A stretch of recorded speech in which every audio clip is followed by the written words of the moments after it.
Dando seguimento, então, a essa relação do campo tecnoestético ao tecnosagrado, né, a SESI material e digital, a gente vai pensar um pouquinho esse tema a partir, né, de experiências bastante performativas, e já falamos da relação com a questão da natureza, então talvez um dos primeiros elementos que tenha chamado a atenção dessa dimensão na produção artística contemporânea sejam as experiências da land art, né, esses deslocamentos feitos, né, para o campo da natureza, né, e a imaterialidade na materialidade. Né? Então, no campo da existência material do mundo, né?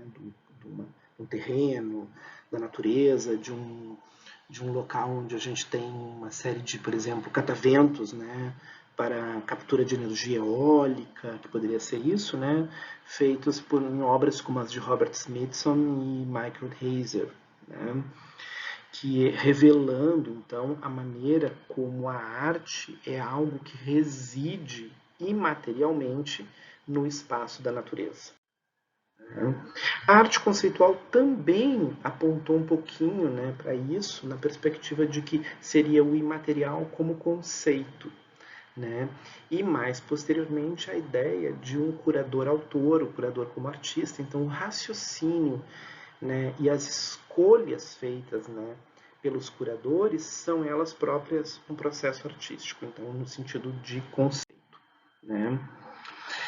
Mas lembremos ainda, né, que toda essa temática teve um momento bastante significativo quando, em 1985, Jean-François Lyotard, né, no Centre Georges Pompidou, entre março e julho, fez uma curadoria e montou uma exposição chamada Os Imateriais, Les Immatériaux. Né? Essa exposição foi um marco histórico na história das curadorias, né? Porque ela foi feita por um filósofo a partir de um conceito de imateriais.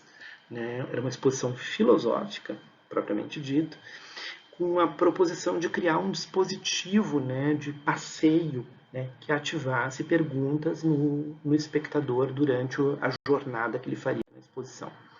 Então, ele propõe 5 percursos, e esses 5 percursos nos levam a pensar a dimensão, né, da articulação do mundo material com o mundo da informação e voltando a uma materialidade. Então, a matéria vai para a informação, que é o imaterial, e volta ao material, gera novamente material. Os materiais sintéticos, né, que estão condicionados a uma dimensão material de pesquisa e transmissão de conhecimento, então eu preciso de alguma coisa para poder produzir aquele sintético.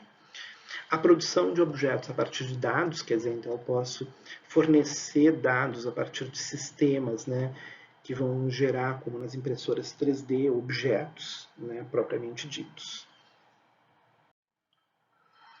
O imaterial, então, se transformou numa proposição de conversão digital. Né? Nessa perspectiva, os artistas não apresentam obras, né? Eles apresentam linguagens, né? E sistemas, né? Vamos dizer, roteiros, encaminhamentos, sistemas de comunicação, sistemas de informação que permitem que alguém produza algo. Né? Então, as obras são efetivamente a tradução ou a transposição desse campo de codificações. Né? Uma conversão presente na obra, assim, é a conversão da imagem em imagem digital. Então, um exemplo bem simples, né? Porque a imagem computacional ela é a expressão de um processo de transformação de uma imagem em algo da ordem do digital. Por exemplo, eu posso pegar uma monotipia, uma gravura, né?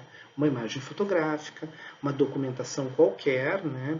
E por processos numéricos elas se transformam. Né? Ao invés de produzirem uma nova materialidade, elas passam da materialidade a uma abstração lógica, a uma matematização e a uma geometrização nova, né? Que produz uma transcendência. Então, esse deslocamento transcende a operação física da arte. Né? Então, a arte passa a existir exatamente nesse momento em que eu dou o salto da imagem material, da materialidade, e encaminho ela para um processo de abstração que conduz ao campo do digital. Um exemplo que vocês podem ver em vários artigos na internet, né, é de um artista gaúcho, né, Carlos Vergara, do Rio Grande do Sul, que fazia passeios, né? Então era uma obra bem performática chamada Peregrinação, era então uma performance de deslocamentos físicos, né, por vários espaços do Brasil. Ele escolhia territórios sagrados, históricos, né, patrimoniais, cidades de patrimônio histórico, etc. e tal. E ele então fazia registros fotográficos e registros por impressões, monotipias, né? Por exemplo, ele colocava um tecido, né, num solo, nas pedras de um lugar e deixava ali, prendia e deixava as pessoas passeando, caminhando em cima, passavam em cima do tecido, até que a pedra ficasse impressa no tecido. Então eu tinha uma monotipia, né? Então ali havia um processo impressivo, né?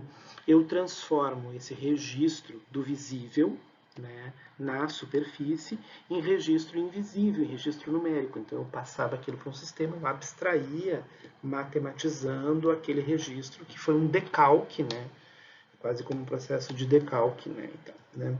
Ele tem um trabalho muito interessante que ele expôs já há alguns anos atrás, com edifícios religiosos, né, de São Miguel das Missões, né, e ele também fez uma viagem chamada Peregrinação, que eram as calçadas de procissões, né, de cidades com procissões históricas espalhadas pelo Brasil, né. Então essa dimensão ressalta aspectos bastante indiciais, sinalizadores, né. Então o que resulta daí são obras, né, sintéticas que são sinais de lugares patrimoniais.